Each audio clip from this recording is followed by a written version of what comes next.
David Anders on the EWTN Global Catholic Radio Network.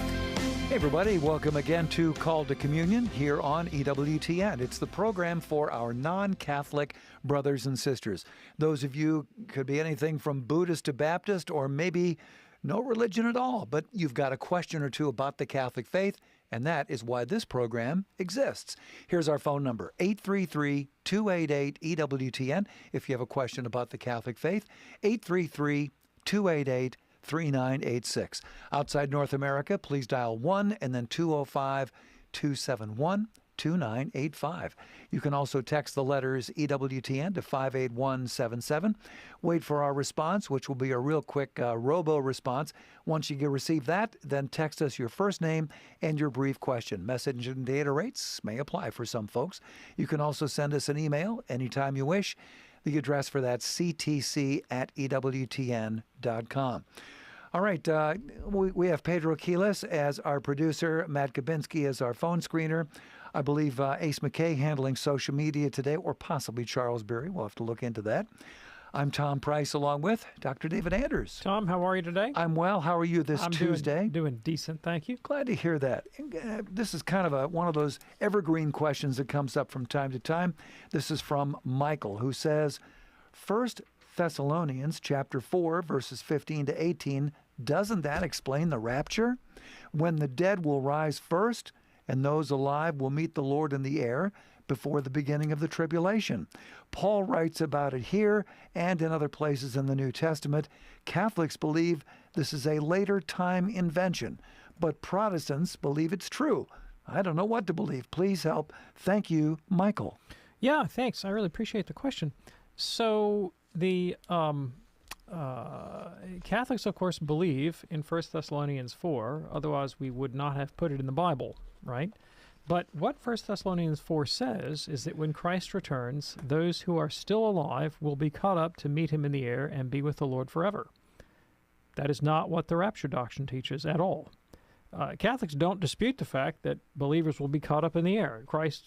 St. Paul tells us that in the resurrection that our bodies will be changed. They'll be made like Christ's body, which could do funny things like get caught up in the air or walk through walls and this kind of thing. Sure. And that'll be the character of the believer's body as well. But that's not what's at issue. It's not the flying around in the air that's the issue for the rapture doctrine. The rapture doctrine is a very peculiar view of salvation history that holds that there are three comings of Jesus.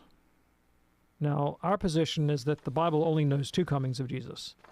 There is his incarnation, the conception of the Blessed Virgin Mary, his birth and his human life. And then after his death, resurrection, and ascension, there'll be a second coming at the end of time when he judges the living and the dead. And the dead will be raised, the righteous will be glorified, given new bodies like Christ's, and the wicked will be consigned to eternal perdition. Two comings of Christ, the historical coming at the incarnation and his glorious coming at the end of time to judge the living and the dead. And the flying around at the end happens at that second coming. Okay. The dispensational position is that there are three comings of Christ. There's the incarnation, then there is a secret coming in the middle that is not mentioned explicitly in the Bible, in which quote-unquote true believers will be taken out of time and space, skirted away to heaven, where they will await the outpouring of a great tribulation, at the end of which time they will be brought back with Christ for the general judgment and the general resurrection. Okay. That view is not stated anywhere in the Bible. And the reason for its existence, the reason that view evolved, was not a matter of simple biblical exegesis of the apocalyptic texts of the New Testament. It was rather because the dispensationalists that invented it, like John Nelson Darby, had a peculiar view of Old Testament prophecy based on their literal hermeneutic of the Bible. So they thought that every text of the Scriptures ought to be taken in its straightforwardly literal denotative sense. And since the Old Testament speaks a lot about the future glorification of Israel and Zion and Jerusalem and, armies being subjugated and foreign powers bringing tribute to Jerusalem where a messianic king rules over a temporal political kingdom, they thought, well, those things have to be literally fulfilled. And they obviously weren't fulfilled at the first coming of Jesus, right? Because he said, my kingdom is not of this world. And and he had completely different ideas about what the coming kingdom of God would look like. And so for 2,000 years, the Christian church has interpreted those Old Testament passages metaphorically, symbolically, allegorically, you have it. And they denied that the future coming of Christ, well, I should say the kingdom of God, brings about necessarily these political and this worldly changes. And the character of Christian faith has been humble, poor, and persecuted. So it seems to be quite contrary to that vision of a victorious political dominion. And the dispensationalists said, well, we got to have both. So since the church is not into political dominion, we got to figure out how to get the church out of the way so ethnic national Israel can have this resurgence. And that's why they're so big on 1948 and the State of Israel. Okay. And so they invented the rapture doctrine as a way of removing the church from the historical scene so that all these historical prophecies about Israel could be literally fulfilled. That's why modern evangelicals and dispensationalists are such pro-Israel internationalists. Oh, okay. Right? It has to do with their view of the Old Testament. And so that's really not about biblical exegesis, and it has nothing to do with Christian history, which definitely doesn't read the text those way. All right, Michael, thanks so much for your email. Here's a very quick question. This is from Jim in Arizona. Hello and God bless. Can non-alcoholic wine be used in the Mass? No, but low alcohol wine can be used, but it has to have alcohol. It has to be actual wine, in other words. Okay. I mean, the valid matter is wine. Now, it doesn't have to be like 80 proof. It doesn't have to be brandy, but grape juice does not count. Okay. Well, there you go. Short and sweet for you, Jim in Arizona. If you would like to send us an email for a future show, that address is ctc@ewtn.com. If you want to spell it all out, call to communion@ewtn.com. You certainly can. But for the sake of brevity, ctc@ewtn.com will work just fine.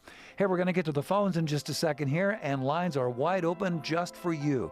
833-288-EWTN is that number, 833-288-3986. If you have a question for Dr. David Anders, or perhaps you'd like to explain what is stopping you from becoming a Catholic. 833-288-EWTN on this Tuesday afternoon edition of Call to Communion. Do stay with us. Join us as we prepare for Thanksgiving with the free ebook from EWTN, Mother Angelica's Reflections on Thanksgiving, plus Thanksgiving messages and recipes from our hosts. Visit EWTN.com/Thanksgiving today. Editor-in-Chief Shannon Mullen talks about the National Catholic Register. The Register is edifying. It builds you up. I don't think there's many newspapers in America that can make the same claim. As Catholics, we have this idea that there is such a thing as truth. Other newspapers, other media outlets are really not giving you the full picture when they leave out God. It's not that every story we write about is about the church, but it's about news from a Catholic perspective. So that's our worldview.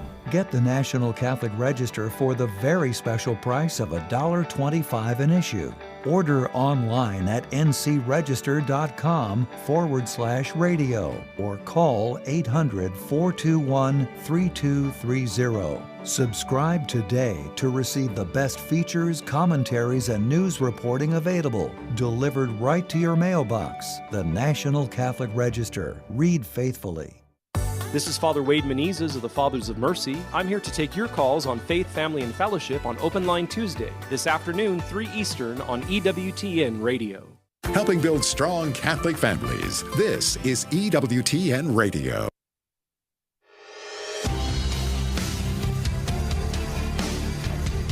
It's Called to Communion with Dr. David Anders on this Tuesday afternoon here on EWTN. Lines are coming in, lines are sitting right here, but calls are coming in to those lines at 833-288-EWTN.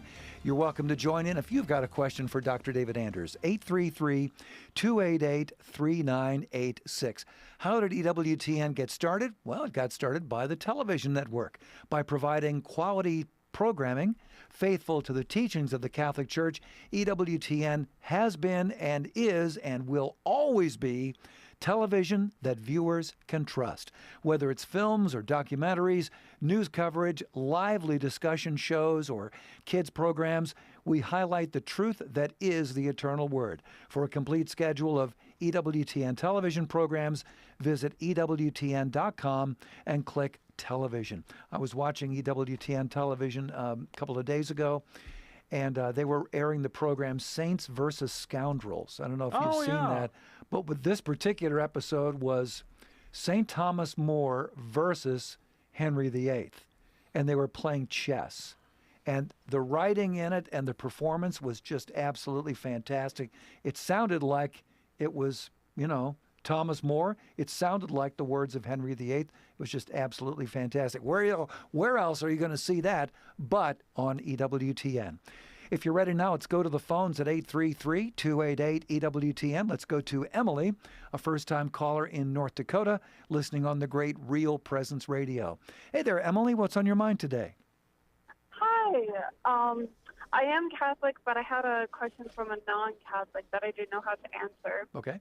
And that is, the question is about the book Tobit and why was the angel Raphael allowed to deceive or lie about his descendants or where he came from to accompany Tobias on his journey? Yeah, that's a great question. I really appreciate it. So one thing I think is important when doing biblical interpretation of any kind is that we pay attention to the genre of the book and we try to understand the thing within the context of its own narrative, right? So there's a narrative structure to the book, just like you would have in a piece of fiction or an autobiography or something. And there's a narrative logic within the context of the story, and you don't need necessarily to try to mesh the narrative logic with the logic of theology, right? That's kind of the way a fundamentalist would do it. A fundamentalist takes every individual sentence of the Bible as if it is literally true, on its own terms, and then thinks the job of theology is to coordinate all the distinct propositions of the Bible into some sort of coherent form, and then voila, you have systematic theology. And that's just not true to the way the Bible works, right? And so you don't have to shoehorn, say, a biblical narrative into the logic of Catholic moral theology, is my point. And Jesus doesn't behave that way. Like when Christ interprets the Old Testament, he will sometimes play fast and loose with the literal sense. And he says that he has a different criteria for biblical interpretation. And so when he deals with divorce, for example, he says, well, this was a concession to human weakness and doesn't actually accord with the will of God. It's kind of a strange statement because there's nothing in the text that says that itself. But Christ brings he brings to bear a higher criteria of justice and mercy in applying the text to daily life. And so I think you can do that within the context of biblical interpretation. You look at a narrative like Tobit, and you don't form the judgment it's okay to deceive because the angel does, because there's a narrative purpose for that within the story that is it stands on its own, irrespective of the Catholic moral conviction. I think within the context of the story, Tobit needs to grow in faith, and if shining luminescent angels appear at your door and are glowing white hot, it's kind of hard to ignore them. It's kind of hard to engage in moral discernment and moral action if your consciousness is overwhelmed by the numinous. Sure. Emily, is that helpful for you? Yes, it is. Thank you so much. Thank you so much for your call. Glad that you're checking in from North Dakota. That opens up a line for you right now at 833-288-EWTN. Two lines open, 833-288-3986. It's called to Communion with Dr. David Anders on this Tuesday afternoon here on EWTN. Going now to Nick in Lafayette, Louisiana, listening on Christ Our King Radio. Hi, Nick. What's on your mind today, sir? Good afternoon. Thank you all for taking my call. Sure. I actually have two questions very similar. What is too long for not attending confession? So that would be my first question. Should we do like once a month? I mean, how long is too long? I can answer that. That's easy. Refrain from sacrament? Let me answer that question straight off because it's very easy to answer. So the canon law of the Catholic Church requires Catholics to go to confession at least once a year to confess their known mortal sins. So presumably, if you don't have any mortal sins, you wouldn't have anything to confess. But if you're conscious of mortal sin, you are required to go to confession at least once a year. That is a minimum. That's a minimum, right? That doesn't mean that's the recommended amount. No. It's just the canonical minimum. Now, if a person is conscious of grave sin, and they say, well, it's only January 2nd. New Year's Eve was just 2 days ago. I'll wait till, say, next Advent to go. Well, I mean, they could legally do that. I would not advise it. But if they were conscious of grave sin, then they should abstain from communion until they go. So, you might put off confession, but the longer you put off, the longer you're going to abstain from communion, because you should not go to communion if you're conscious of grave sin without sacramental confession. So, what should you do? Well, in my judgment, anytime you're conscious of grave sin, you should go to confession ASAP. Like that day, the next day, no more than a week at most. If you're conscious of grave sin, you should go straight away, because why would you want to have that on your soul? Sure. Did you have another question, Nick? No, I just wanted to, the second part of it was, should we refrain from the sacrament? But you've answered that. Yeah. Yes, indeed. Okay. Appreciate your call, Nick. Thanks for checking in from Lafayette. Call to communion here on EWTN. Couple lines open for you at 833-288-EWTN. That's 833-288-3986. Timothy is a first-time caller in Portland, listening on the great Modern Day Radio. Hey there, Timothy. What's on your mind today, sir? I had a question about the relationship between God and Satan. If God is the supreme being, then why does he allow Satan to roam the earth and tempt us and cause sinning rather than just condemning him to hell? Okay, thanks. I appreciate the question. Well, Satan is condemned to hell, and his experience is a hellish one, because hell is ultimately permanent separation from God, and that's Satan's state. So he exists with, a very grievous pain of loss. He's conscious of his perdition, and it gnaws away at him in agony. So he is in a hellish state, moment by moment, day by day, regardless of anything else. In terms of why he's allowed to tempt on earth and to cause havoc, what Catholic theology says about the existence of evil, moral evil, is that God permits evil because he intends to bring out of it a greater good. And that can make sense logically, but it might not always make sense existentially. If you're the one that's suffering the evil, you may say to yourself, well, gee, I don't see a greater good here, and it really doesn't seem like one could be proportionate to what I'm going through. I'm very sympathetic to that, and grant that we're not going to necessarily see the greater good in this life. But nevertheless, that's the reason, that God allows evil because he intends to bring out of it some greater good. And in the case of Christ, he allowed the devil to tempt Christ, and of course it redounded to Christ's glorification. I mean, he resisted temptation and was victorious over the devil, and offers that as a way for us to follow him in that. And so it became a path of salvation and sanctification for the whole world through taking advantage of the opportunity of the devil's temptation to be victorious. And in the Lord's Prayer, we pray, do not lead us into temptation. St. Thomas Aquinas asks the question, he says, well, why would God lead someone into temptation? Right? The prayer says, don't lead us into temptation. Why would he? And Thomas says, well, there could be a couple of reasons. One is to help build virtue. You remember the old Soliflex ad, no pain, no gain? Yes. Right? You don't strive for the arduous good. You're not going to flex those virtue muscles. Mm-hmm. Another reason would be to provide an occasion of merit. If God wishes to give you the reward of virtue, he might move you into a situation where you're tempted so that you can overcome, so that you can be victorious. I mean, this is like the motive of every young soldier that wants to go win the Medal of Valor. He longs to be tested so he can succeed, right? And then another reason would be as punishment for sin, because sin is the punishment of sin. Sin is kind of like the moral equivalent of picking up a hammer and hitting yourself on the head with it and going, ow, ow, ow, ow, ow. When you sin, the reason it's sinful is that it's bad for you, that it hurts you in some way, Yes. right? And sometimes God allows us to suffer the consequences of our actions as a scourge for those very actions.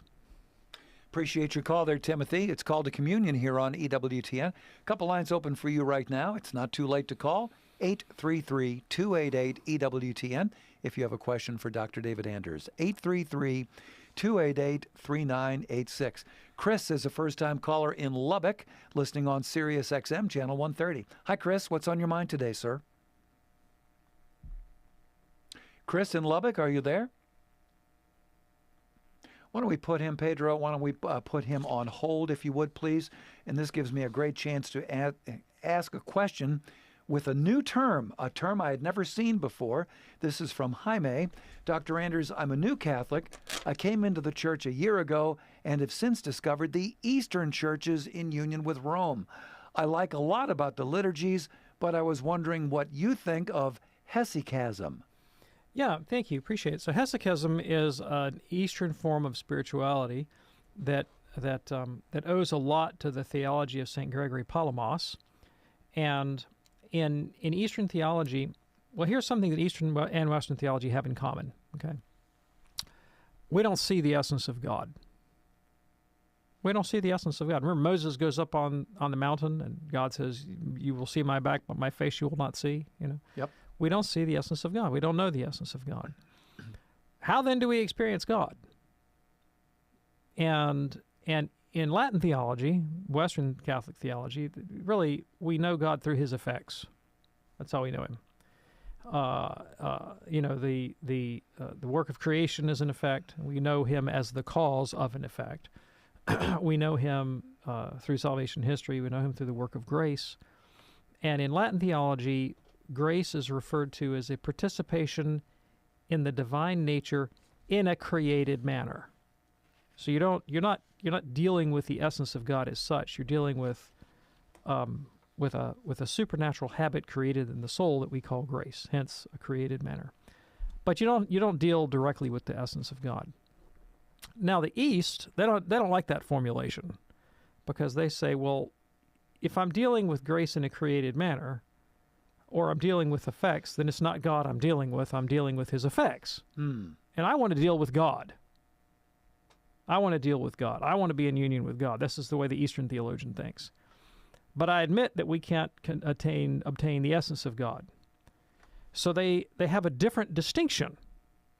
And in Eastern theology, the distinction is not between God's essence and His created effects. It's between God's essence and what they call the divine energies. Now, there are those who disagree with my assessment, but I think existentially, like at the level of one's personal spirituality, the payoff is very similar. It's the idea that I can have a kind of mediated contact with God that's not yet His essence. But they don't like to call it a created effect because they say that's not God, so they call it the divine energies. And so Western theologians don't like that because they say, well, you're introducing a distinction in the divinity. You're suggesting that God is somehow dual, that there's essence and energies and they're both God, and that seems to make God into two parts, and we don't like that. So each formulation, there's something in it that the other tradition finds fault with, but all of this to me is just underscores the fact that God is a mystery, right? And both of them are dealing with the same spiritual reality, which is that we want to be in contact with God, but we recognize that we can't be directly in contact with His ineffable essence, so we have to have some theological formulation to account for that. But once you admit, if you're in the East, the distinction between essence and energies, then you want to say, well, I really want those energies, bud. Let me have some energies. Give me some of those energies. And so they start reading Scripture. They read the tradition in light of that doctrine. And so, for example, there's a tradition concerning the Mount of Transfiguration, that the light of Transfiguration is the uncreated energies of God. That this is the divine light. But it's not the sort of light that can be seen by human eyes. It's more like the light that one would have in a deep intuition. An aha moment, right? Where you see, but see here is a metaphor for some deep grasp of an underlying reality that was previously hidden from you. And it's rendered iconographically, of course, in the image of physical light, but it's not reducible to physical light. And so Hesychism is a spiritual tradition that emerged in monastic life in the East that was really aimed at how do you go about seeing, as it were, the uncreated light of God of Mount Tabor. And it involves, well, a lot of theology, but also a lot of exercises, some of which are physical, right? Which is why it has been irresponsibly compared to yoga. I think that's an irresponsible comparison, but there's a lot of emphasis on like one's bodily posture and breathing and things of that sort. So that's basically what Hesychism is, and here we come at the break. The EWTN radio listener comment line is open right now for you. If you've got a question or comment about what you hear on EWTN radio, we'd love to hear it. Call 205-795-5773. We'd also like to know how our programming has impacted your life or the life of someone you know. That number again, 205-795-5773. And thank you for listening to EWTN Radio. Hi, I'm Doug Keck. This is an EWTN Bookmark Brief. Speaking with Bill Donahue, the author of Cultural Meltdown, The Secular Roots of Our Moral Crisis, available through the EWTN Religious Catalog, EWTNRC.com for all things Catholic. So, Bill, why did you, as the person with the Catholic lead, decide to write a book about the cultural meltdown, and what's it about? I did so because so many people whom I know who are not sociologists are confused about what's going on in our society today. As a sociologist, I thought I'd take the opportunity to write a book which people could understand the intellectual roots of how we got here. And that's why I wrote this book, and I hope it's written for the average person. It's not technical, and yet it's loaded with footnotes, so people will know I have a lot of evidence to back up what I'm saying. Very good. The book by Bill Donahue, Cultural Meltdown, The Secular Roots of Our Moral Crisis, again, available through EWTN's Religious Catalog. This has been a Bookmark Brief. Thanks for stopping by. If you have the MyTuner app, you can listen to EWTN Radio's live stream. Open the MyTuner app and search EWTN. Anna Mitchell here. Tomorrow morning on the Sunrise Morning Show, we'll celebrate the feast of St. Francis Xavier Cabrini and talk to Jeannie Mancini about the future of the March for Life. Now back to Call to Communion with Dr. David Anders.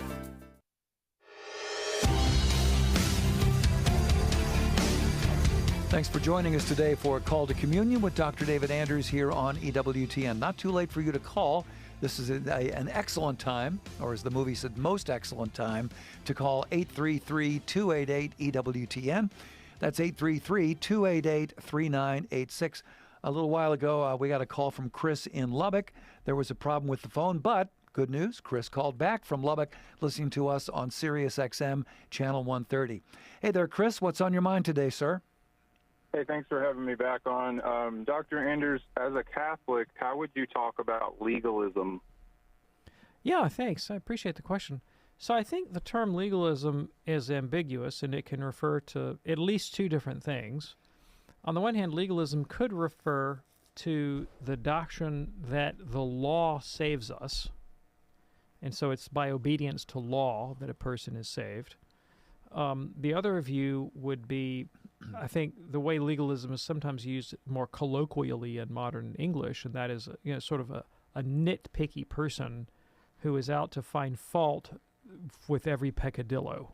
That maybe has a conception of like what conventional morality is, and what was that? Was it Adam Ant that sang that song? Don't drink, don't smoke. What do you do? I think so. Yeah, I think so. That kind of image of the.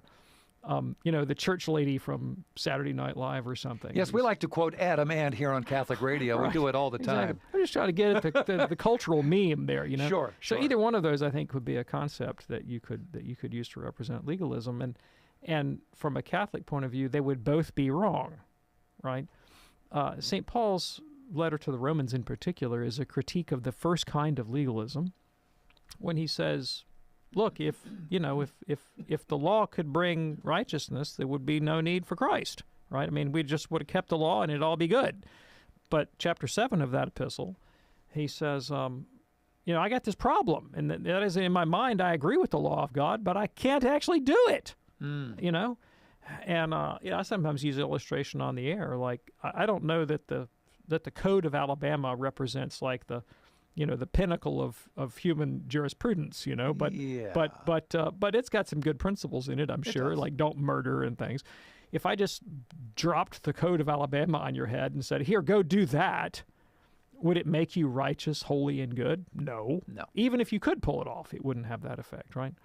So that kind of legalism is ruled out. And the other kind of legalism, the kind of that sort of nitpicky adherence to rules and mores, I think is also ruled out in sacred scripture. Jesus talks this way with the Pharisees. He says, you guys tithe mint, dill, and cumin, which was required by the law, but you neglect the weightier matters like love and justice and mercy. And St. Paul in the book of Colossians says, don't pay any attention to these people who want to judge you by new moons and Sabbath days and things, festivals and that sort of thing. These are just a shadow of the reality that's to come. The core of the Catholic faith is the belief that Christ saves us by changing us internally, that our character is transformed. And so, rather than just handing us legislation, he effectively causes us to love God and neighbor and to live virtuous lives. And that's what's salvific. It's the interior change by the Holy Spirit. Catholic theology will sometimes talk about the old law and the new law as contrasting the one written on stone versus the one written on human hearts. And so, that is the antithesis of legalism using either of those definitions. Chris, I'm glad you called back from Lubbock. Appreciate that. It is called to communion here on EWTN. Still time for your call at 833-288-EWTN. If you have a question for Dr. David Anders, 833-288-3986. Albert checks in via YouTube this afternoon. How do you respond to the claim that Peter can't be the head of the church because that is minimizing Christ, who is God? The church is sanctified and holy only because of its head, and the head is Jesus, not Peter. How do you respond to that? I find that a bizarre claim. I find it bizarre because most of the people that would make that claim, would have an interest in the question of Christ, so they're probably Christians of some description. Mm-hmm. And I'm assuming that most of them would belong to some form of Christian organization, some kind of church or ecclesial body. And I guarantee you that those ecclesial bodies have an organizational structure that delegates people to make decisions. Yeah. Right? I mean, it's called church governance. Yep. And, when I was in the Protestant seminary before I became Catholic, I took a course on ecclesiology. And in my judgment, it was like the weakest course in systematic theology in the evangelical seminary because evangelicalism, by definition, is not committed to any particular ecclesiology. And so it was basically a survey of all the different ecclesiologies that were out there in the Protestant world: Episcopal, Presbyterian, congregational, and it was kind of like, take your pick. Which one do you want, right? But the point was, in every denomination, every Protestant, there's some governing body. It could be a single person, could be an elder board, could be a democratic vote, but there's some governing body that is authorized to make decisions to which the rest of the body is obligated to hold. And it might be over something as trivial as what night of the week are we going to have the women's Bible study. If the women's Bible study and the men's bowling league are both fighting for access to the parish hall on the same night, someone has to adjudicate that question. Sure. Some authority does. So there's you can't get away from the fact of there being hierarchy. And even if you say, well, I don't even believe in any of that, I'm an ecclesial anarchist, well, then then at the very least, you have monarchical control over your own life, right? You just can't get away from the question of authority in human life and in society. That obviously doesn't do anything to the authority of Jesus. Because all of these authorities, whether they're the individual conscience or the presbyterial government or congregational vote or episcopal governance, whatever, they all claim to be operating with the sanction of Christ. Right? They think Christ set it up that ... fill in your ecclesial model. Sure. So that there is hierarchy is not in opposition to there being Christ, provided you think that Jesus delegates the hierarchy. Mm-hmm. It is a bit bizarre, isn't it? I just find it strange. Albert, thanks so much for checking in via YouTube. We are streaming on YouTube right now, so if you're watching us and a question pops into your head, you can put that question of yours into the comments box, and then we will get that on the air as quickly as we can. Let's go to Donald now in New Jersey, listening on the great domestic church media. Hello, Donald. What's on your mind today, sir? I was wondering, did Jesus rise under his own power, or did God raise him under God's power? Yeah, thanks. I appreciate the question. So the New Testament actually uses both concepts. So in John chapter 10, Jesus says, "No one takes my life from me, but I lay it down on my own. I have power to lay it down and power to take it up again." Yeah. So it ascribes this to Christ himself. Although, when Peter preaches at Pentecost, he says, "You guys put the holy and righteous one to death, but God raised him from the dead, vindicating him and showing to all men that this is the Messiah, by whom he will judge the world." Mm-hmm. And, of course, the paradox there is resolved when you realize that Jesus is, surprise, surprise, God. Yep, every time. Donald, thanks for your call from New Jersey. Call to communion here on EWTN. Sharon is listening in Amarillo, a first-time caller, listening on Guadalupe Radio. Hi, Sharon. What's on your mind today? Okay, I just have a question. My youngest daughter, who's like 25, she was asking me, I don't know how to answer this, if your sins are forgiven and you repented from your sins, then why are you judged again upon death? Yeah, thanks. So remember that judgment does not equate to condemnation. Judgment can include the verdict, "Well done, good and faithful servant." That's judging too. When I have a son in high school, and he's a good student, and sometimes he makes 100 on an exam, and so the judgment is you made no errors. Yeah. Kudos to you, right? And at the last judgment, Christ describes the last judgment, Matthew 25, and to a certain number, the judgment will be, "Well done, good and faithful servant, come enter into the joy of your master, because I was hungry and you fed me, naked and you clothed me, thirsty and you gave me drink." There you go. Sharon, thanks for calling in from Amarillo this afternoon. Call to communion here on EWTN. A question now from Pat. Pat says, "Today from the Magnificat, I read two conflicting statements, just 3 pages apart. I'd like to know what the church's position is on this. On Thursday's reading, a saint who it states, according to St. Jerome, Luke died in Greece at age 84. Then, at Mass reading today, the reading at the beginning of Mass says he likely suffered martyrdom in Boeotia. What say you, David?" Right, sure. So sacred tradition is replete with contradictory accounts like this, right? And it stands to reason, because many of the figures from early Christianity from the first few centuries have destinies that were shrouded in mystery, and it stands to reason that some of them are embellished by legend. I mean, and this implicates not just a character like St. Jerome or someone that Jerome wrote about, but someone as august and important to the tradition as the Virgin Mary. And there are diverse traditions about how she ended her days on earth. I mean, there's a diverse traditions about whether or not she even suffered physical death prior to her assumption. Yeah. And it strikes me as totally unsurprising and uncomplicated that the devotion to saints and their relics is a perennial part of the Catholic tradition. It goes back to the very beginning. But the forms of that devotion and the enthusiasm associated with it are definitely something that witnessed an explosion and increase in interest. And particularly in the High Middle Ages, there was a massive explosion of interest in the apostolic era, and you began to find people claiming to have, say, first-class relics of the apostles and this sort of thing that are very hard to verify. It's just, I don't know how you ever would verify it. And it got ridiculous, actually, after a while. And the reformers used to make fun of the fact that, there were, like multiple claimants to the same relic, I won't say some of them because some of them are a little bit scandalous, but there were lots. There was a joke, actually, about a relic salesman who shows up in a little English village, and he's claiming to have the head of John the Baptist for sale. And the villagers say, "Well, we're not going to be taken in by you charlatan. We've already got the head of John the Baptist." And he says, "Oh, no, you don't understand. This is the head of John the Baptist as a child." Right? So that kind of thing was very common. And the church wanted to crack down on it. So there are much more strict rules now about how do you claim the authenticity of a relic, and how is it verified, and how can you validate it. And you can't trade them. You can't sell them for money, this kind of thing.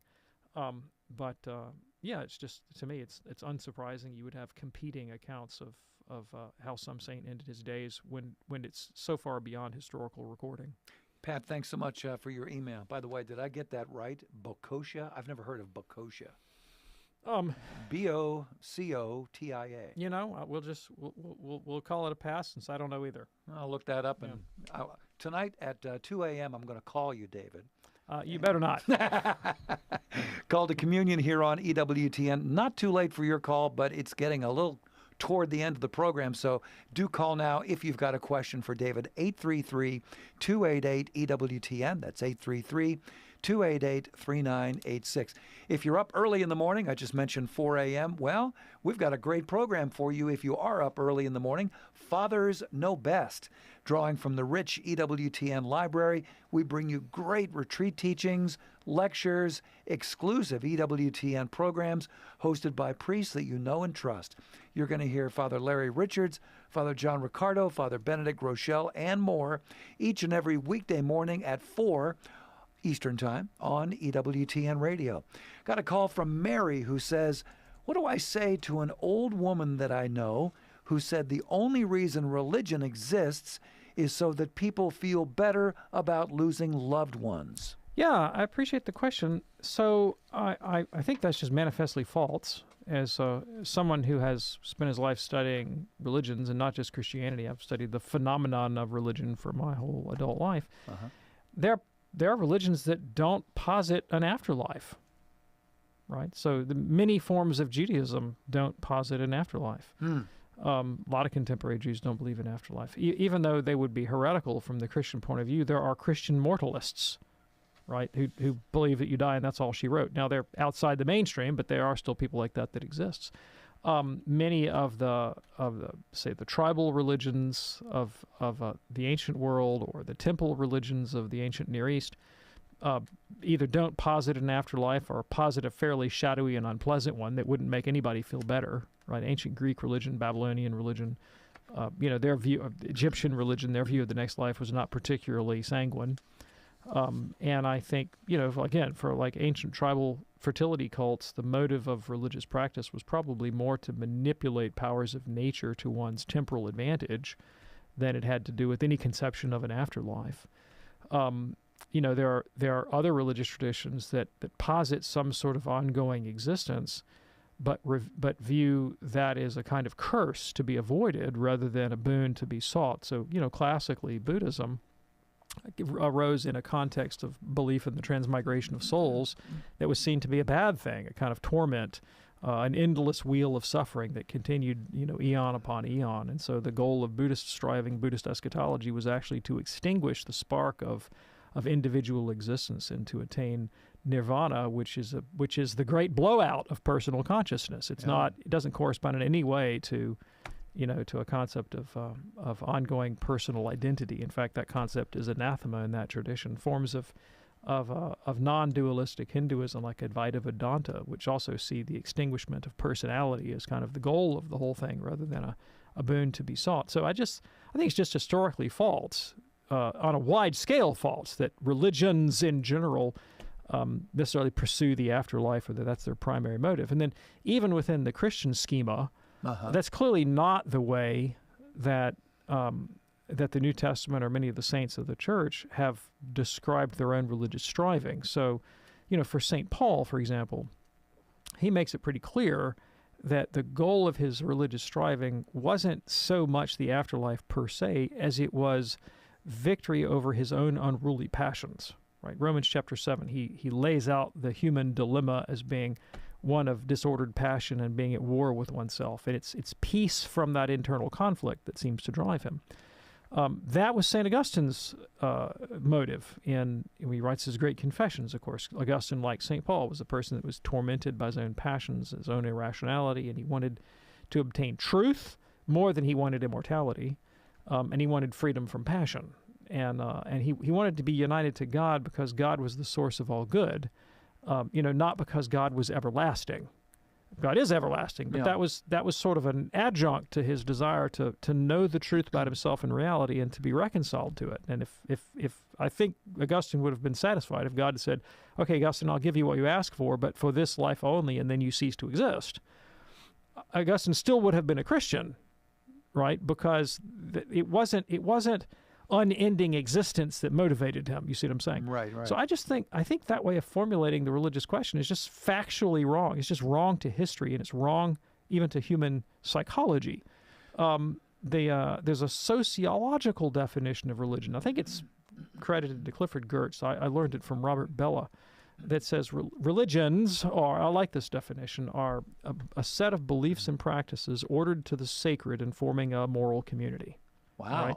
I like it. It's very Kurtz, concise. I think it really captures the idea. So it's, beliefs and practices, that's fairly standard, understandable, ordered to the sacred. Now, what's the sacred? The sacred in this context would mean the not ordinary, like that thing you're not allowed to criticize, that thing that's more important than any other thing. And that's going to vary widely between traditions and cultures. So, one culture might hold out as sacred, say, human life, right? Another culture might hold out as sacred, and I think we see this very much in the modern world, say human sexual autonomy. Mm-hmm. Like I think we see that as a sacred value for some of our contemporaries. Yeah. Like they think that's more important than, say, the right to life, right? Hence the abortion lobby, right? Yep. That's sacred for them. So ordered to the forming a moral community. Moral here in quotes, as an analogous term, meaning like there's some conception of the good in life that unites a group of people around that conception of the sacred and the practices that they use to pursue it. Right? To me, and that definition of religion, which is one that sociologists would use, doesn't imply anything about a belief in the afterlife or any metaphysical claim at all. Right? I mean, you could have a perfectly secular religion on that view, which is in a way kind of a return to the ancient fertility cults. Right? I mean, their view of religion was, how do I manipulate the forces of nature to get what I want? Mm-hmm. And it seems to me modern secular religion has sort of come full circle about that. The whole afterlife business, is a development in religious history, and you begin to see it emerge, in the Middle East and sort of the Second Temple Judaism. You do find it in the Axial Age in India and China, but it seems to be on the wane. Well, Mary, we hope that's helpful for you for your next conversation with your friend. It is called a communion here on EWTN. Let's go to Patrick now, first-time caller from Portland, also listening on the great Modern Day Radio. Hi, Patrick. What's on your mind today, sir? Hi there. Can you hear me all right? Yeah. Go right ahead. So I have a wife who's non-denominational. I entered the Catholic Church a couple years ago after converting to a more non-denominational Christianity. And one of the drawbacks she sees when I take her to Mass is she's pointing this out, and I definitely see it, in liturgical settings, especially when the priest is celebrating the Eucharist, doing the kind of preparatory prayers. The delivery can be very monotone, and I can understand if there's kind of a solemnity or a profundity, but it almost seems like that's not what's happening. It just seems kind of bored or monotone. What's going on there? Yeah, thanks. I think there are two possible explanations. Probably both of them are true in one time or another. One option is that the priest sounds bored and monotone and indifferent because he's bored and indifferent, right? I mean, there are priests who are not enthusiastic about their vocation, for whom the work of the ministry has become rather humdrum. I remember I heard an interview one time with The Edge, the guitarist for U2. Yes. Right? And there's some U2 songs I think are pretty cool, but one thing about the U2 songs is there's not a lot of guitar soloing going on. And the chord structure in many of these songs is fairly simple and straightforward. That's just not what drives the band. It has some good strumming going on. It has a unique strum style. Yes. But nevertheless, it's kind of the same thing over and over and over again. And he said, I've been doing this for, 30 years or whatever. And yeah, sometimes you're on tour and it gets kind of boring and monotone. I'm sitting there doing the same thing. And I'm like, dude, would that we could all have such boring jobs, right? To make hundreds of millions of dollars by being bored strumming a guitar. But nevertheless, he was like, it just gets kind of old after a while. And I think there are definitely priests that would fall into that camp, right?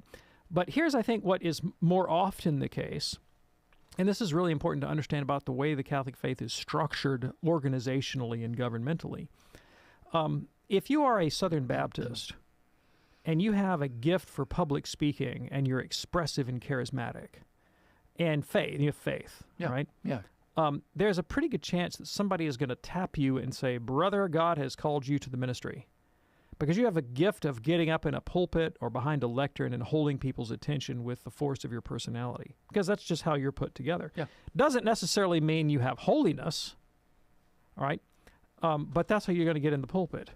And then if your interest in worship is to be motivated and captured, sort of enraptured with that kind of presentation, which it is for many people, and you're persuaded to say, put your money where your interest is, then pastors and preachers who have that human talent will tend to rise in the organization and the denomination and the hierarchy and find themselves in charge of larger and larger churches that are claiming a larger and larger share of the Baptist audience. And in fact, what the modern sociologists tell us is that the megachurch, the non-denominational megachurch, is now, I forgot the percentage, but it's something like 40 or 50% of all church-going Christians in America now attend those kinds of churches. Wow.